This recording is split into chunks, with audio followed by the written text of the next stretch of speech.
Iran ও ইসরায়েলে যুদ্ধ বিধ্বস্ত পরিস্থিতিতে সাইপ্রাস সফরে গেলেন প্রধানমন্ত্রী নরেন্দ্র মোদী। এই মুহূর্তে কানাডাতে অনুষ্ঠিত হচ্ছে G7 সামিট। কানাডা যাওয়ার পথেই হঠাৎ করেই সাইপ্রাস সফরে যান প্রধানমন্ত্রী নরেন্দ্র মোদী। আমি এর আগে একটি ভিডিওতে বলেছিলাম এই মুহূর্তে সাইপ্রাস সফর ভারতের জিওপলিটিক্যাল স্ট্র্যাটেজিতে এতটা গুরুত্বপূর্ণ কেন। সাইপ্রাসে গিয়ে প্রধানমন্ত্রী নরেন্দ্র মোদী যে সকল কাণ্ডকারখানা করলেন তা কিন্তু নিঃসন্দেহে এই মুহূর্তে দাঁড়িয়ে আন্তর্জাতিক স্তরকে দেওয়া ভারতের অন্যতম বোল্ড একটি মেসেজ।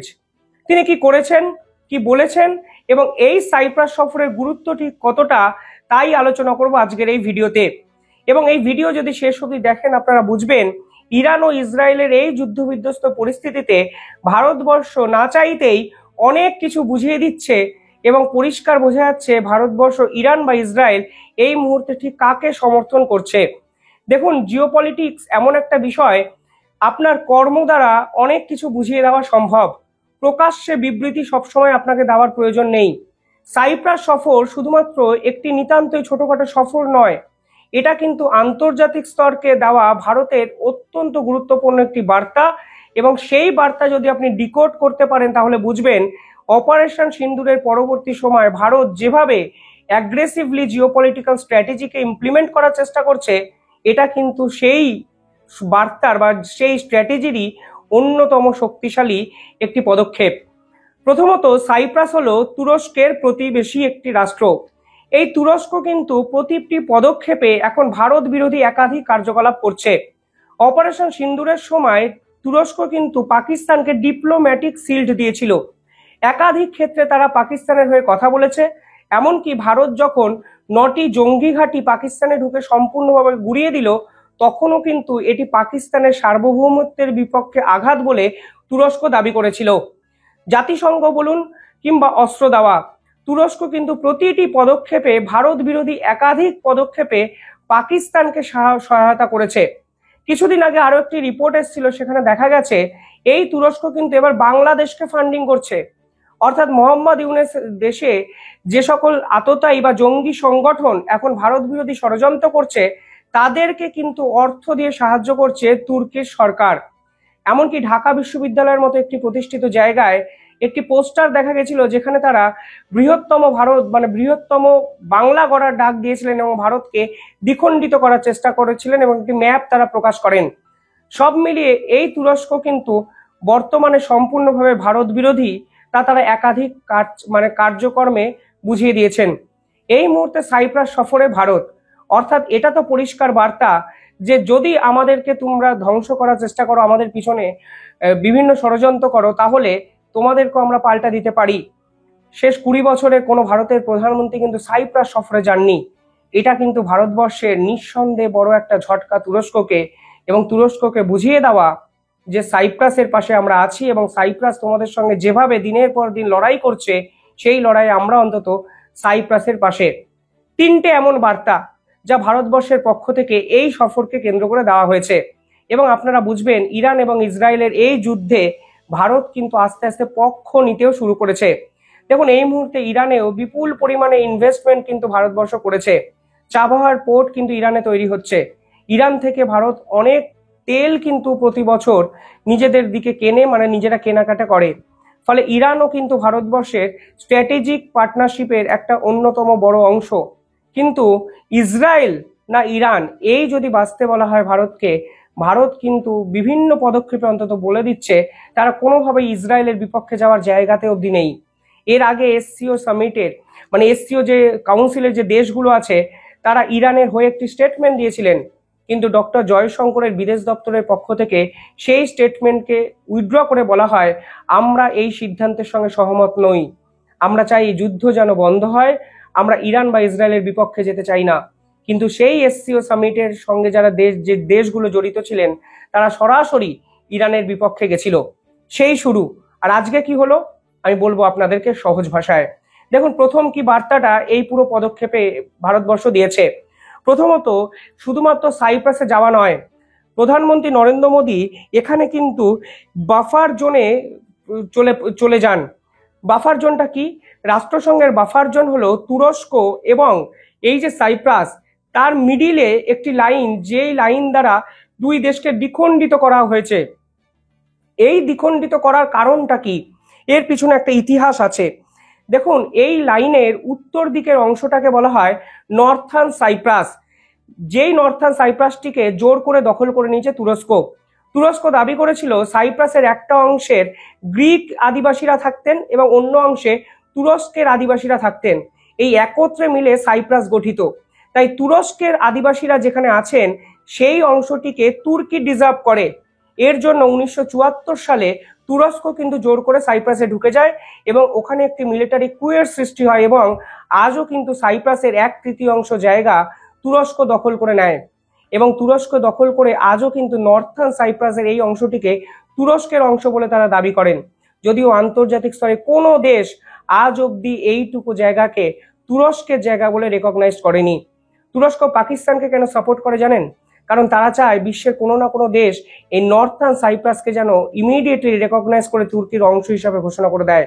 তাহলে আন্তর্জাতিক ক্ষেত্রে তাদের এই অংশটিকে নিয়ে লড়াই করা সহজ হবে। কিন্তু দুর্ভাগ্যের বিষয়, পাকিস্তানের মতো দেশও তুরস্কের পাশে এসে এখনো অব্দি দাঁড়ায়নি নর্থার্ন সাইপ্রাসকে কেন্দ্র করে। কিন্তু প্রধানমন্ত্রী নরেন্দ্র মোদী এবং ভারতবর্ষের যারা ডিপ্লোম্যাট তারা কিন্তু সরাসরি এই বাফার জোনে পৌঁছে যান। একে বলা হয় গ্রিন জোন।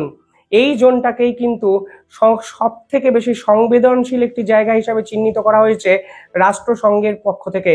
এই জোনে গিয়ে এবং পিছনে তুরস্কের পতাকাকে রেখে প্রধানমন্ত্রী এই সাইপ্রাসের প্রেসিডেন্টের সঙ্গে ছবি তুলে অন্তত এই বার্তা দেন তুরস্ককে যে বেশি বাড়াবাড়ি করো না, যদি আমাদেরকে অশান্ত করার চেষ্টা করো, আমাদের সঙ্গে সাইপ্রাসের যে বন্ধুত্ব তোমাদের কিন্তু নাড়ানোর জন্য সময় বেশি আমাদের লাগবে না।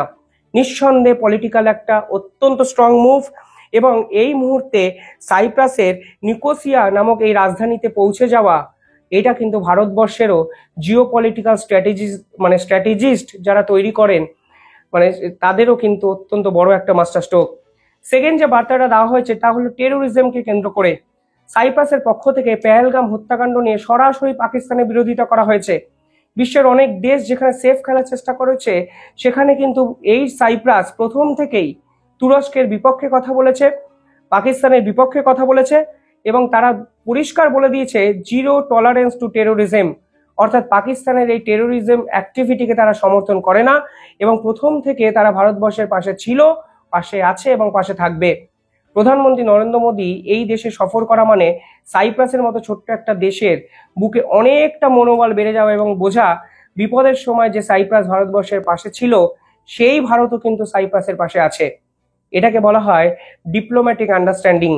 একই সঙ্গে ডিপ্লোম্যাটিক একটা পজিটিভ বার্তা দেওয়া হয়েছে, যে বার্তায় তুরস্কের যত ষড়যন্ত্র তা কিন্তু চ্যালেঞ্জের মুখে কালকে সাইপ্রাস ইন্ডিয়ার জোট পরিষ্কারভাবে ফেললো। 3 নম্বর যে বার্তাটা এখানে উঠে আসে তা হলো সাইপ্রাসের সঙ্গে রিয়েল টাইম ইন্টেলিজেন্স এবং সিকিউরিটি অ্যালায়েন্স ভারতবর্ষে শুরু হয়েছে। অর্থাৎ তুরস্ক যদি ভারতের নাগাল এড়িয়ে সাইপ্রাসকে কোনোভাবে ডিস্টার্ব করে তাহলে ভারত কিন্তু সাইপ্রাসকে মিলিটারি সাপোর্ট দেবে। এই মুহূর্তে দাঁড়িয়ে যা কিন্তু নজিরবিহীন একটা পদক্ষেপ ভারতের। আমি বারবার বলছি, অপারেশন সিন্দুরের পর ভারতের স্ট্র্যাটেজি যারা তৈরি করেন তারা কিন্তু অ্যাগ্রেসিভ খেলার চেষ্টা করছেন। কিছু ক্ষেত্রে বুঝতে পারছেন এবার হয়তো পক্ষ নেওয়ার সময়, আর ব্যালেন্স ডিপ্লোম্যাসি কাজ করবে না। অন্তত তুরস্ক পাকিস্তানের মতো দেশের সঙ্গে ডিল করতে হলে তোমাকে পক্ষ নিতে হবে এবং এদেরকে বুঝিয়ে দিতে হবে ভারতবর্ষ দুর্বল নয়, ভারতবর্ষ যা পারে অনেকেই তা পারে না, ভারতবর্ষ শুধুমাত্র উদারতা দেখায়। এই উদারতাটা কোনোভাবে দুর্বলতা হিসাবে তোমরা যদি ভাবতে শুরু করো তাহলে কিন্তু সমস্যার। সাইপ্রাসের সঙ্গে 3 নম্বর এই পার্টিকুলার জায়গাটিকে কেন্দ্র করে ভারতবর্ষের জিওপলিটিক্যাল স্ট্র্যাটেজি যে ডিপেন্ড করবে ইন ফিউচার তা কিন্তু বুঝিয়ে দেওয়া হয়েছে এবং নিঃসন্দেহে এক বড় বার্তা। সাইপ্রাসের জিওগ্রাফিক্যাল অবস্থানটা আপনাদের বুঝতে হবে। সাইপ্রাস এমন একটা দেশে অবস্থান করছে যা কিন্তু ইউরোপের সঙ্গে ভারতের কানেক্টিভিটিতে অত্যন্ত গুরুত্বপূর্ণ মাধ্যম হতে পারে। এখানে সাইপ্রাসের পক্ষ থেকে India middle east Europe corridor যে তৈরি করছে ভারত, তার অংশ হতে চাওয়ার আগ্রহ প্রকাশ করা হয়েছে। আর এখানেই কিন্তু ফের একবার ইসরায়েল এবং ইরানের এই সম্পূর্ণ এপিসোডটা ফের একবার উঠে আসে। কালকে কিন্তু ভারতকে সরাসরি বলা হয় এই যে Bharatvarsha India middle east economic corridor অর্থাৎ আইম্যাক করিডোর তৈরি করেছে, যেখানে ভারতবর্ষ মিডিল ইস্টকে কাজে লাগিয়ে ইউরোপ অব্দি পৌঁছে যেতে চাইছে এবং ব্যবসা বাণিজ্যে রেভলিউশন আনতে চাইছে, নবজাগরণ আনতে চাইছে। সেখানে ইসরায়েলকে নিয়ে ভারতের স্ট্যান্ডটা কি হবে? কারণ ইসরায়েল তো যুদ্ধ বিধ্বস্ত একটি দেশ বর্তমানে। ইরান ইসরায়েলের উপর অ্যাটাক করছে, ইরানের সঙ্গে ভারতের সম্পর্ক অত্যন্ত ভালো। এই আইম্যাক করিডোর যদি আপনারা দেখেন তাহলে দেখবেন ভারত সকলের আগে জিনিসপত্র গিয়ে পৌঁছে দেবে ইউএইতে, অর্থাৎ সৌদি আরবের আগে আরব আমিরাতের একটি পোর্টে, সেখান দিয়ে যাবে সৌদি আরবে, সেখান দিয়ে ইসরায়েল এবং গ্রিস, অর্থাৎ ভারতবর্ষ মিডিল ইস্টকে কানেক্ট করছে ইউরোপে পৌঁছানোর জন্য। এখানে কিন্তু ইসরায়েল ভারতের অন্যতম বড় স্ট্র্যাটেজিক একটা স্ট্রেংথ।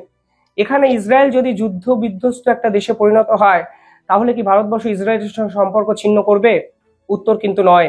কালকে কিন্তু ভারতের পক্ষ থেকে পরিষ্কার বলা হয়েছে আইমেক করিডোরকে নিয়ে পরিকল্পনা আপাতত কোনো অবস্থাতেই পরিবর্তন হবে না ভারতের।